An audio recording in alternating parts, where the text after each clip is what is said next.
Kidapawan City Integrated Transportation Station handa na sa Undas 2024. 500,000 pisong ibibigay ng lungsod ng Coronadal sa mga biktima ng Bagyong Christine. At klase at trabaho sa pamahalaan hanggang tanghali lang ngayong araw. Yan ang ulo ng mga balita sa Soxurgen Headliners.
Magandang araw, South Central Mindanao.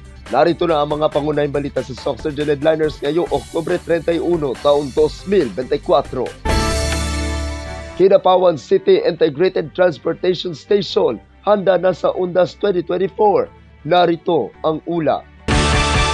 Nakahanda na ang Kidapawan City Integrated Transport Station o KCITS sa pagdagsa ng mga biyahero dito.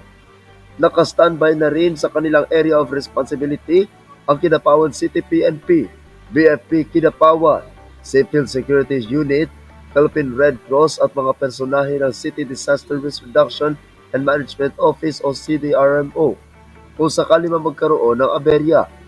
Bukas rin ang tanggapan ng KCITS Administration para tumugon sa mga pangangailangan ng mga pasahero, lalo na at inaasahang marami ang magtutungo rito at uuwi sa kanilang mga lalawigan. Magbibigay rin ng 10% discount ang Davao Metro Shuttle Bus Company sa mga pasahero may dalang Pag-ibig Loyalty Card or Plus. May nakahanda na rin mga dagdag upuan at priority numbers upang mas maging mabilis ang komportable ang mga mamamayan habang naghihintay sa kanilang mga sasakyang bus at commuter van. Ako ang inyong kaibigan, Apolinario Terdi Valencia, para sa Soxurgen Headliners. 500,000 pisong ibibigay ng lungsod ng Coronadal sa mga biktima ng Bagyong Christine. Narito ang ulat. 500,000 piso ang nakatakdang ipamahaging tulong ng pamahalaang lungsod ng Coronadal sa mga biktima ng Bagyong Christine sa rehiyon ng Bicol. Ito ay matapos aprobahan ng City Disaster Risk Reduction and Management Council ang nasabing pondo sa isinagawang emergency meeting ng Konseho nito ay 30 ng Oktubre taong kasalukuyan. Sinabi ni City Disaster Risk Reduction and Management Officer Cyrus Jose Urbano na ipapadala ang sabing halaga na pagkatapos ng undas dahil ito'y ipoproseso pa.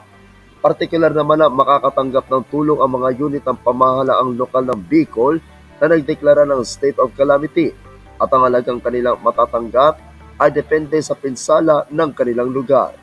Ako ang inyong kaibigang Apolinario Terdi Valencia para sa Soxurgen Headliners. Para sa uling balita, klase at trabaho sa pamahalaan hanggang tanghali lang ngayong araw, ika-31 ng Oktubre taong kasalukuyan. Narito ang ulat.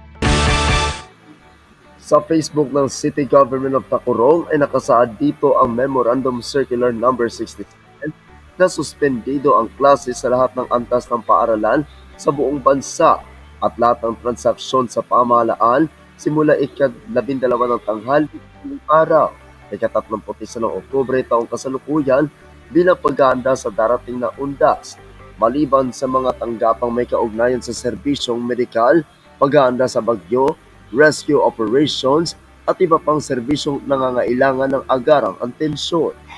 Ito ang nakasaad ayon sa naturang memorandum. Ika-31 ng Oktubre, ang Memorandum Circular No. 67 All work and classes in all levels are suspended simula alas 12 ng tanghali. Ika-1 ng Nobyembre, All Saints Day. Yan ang special non-working holiday. At sa ika-2 ng Nobyembre, ang All Souls Day. Magbabalik ang operasyon ng mga tanggapan ng pamahalaan sa Lunes, ika-4 ng Nobyembre, taong kasalukuyan. Ako ang inyong kaibigang Apolinario de Valencia para sa Socksurgeon Headliners.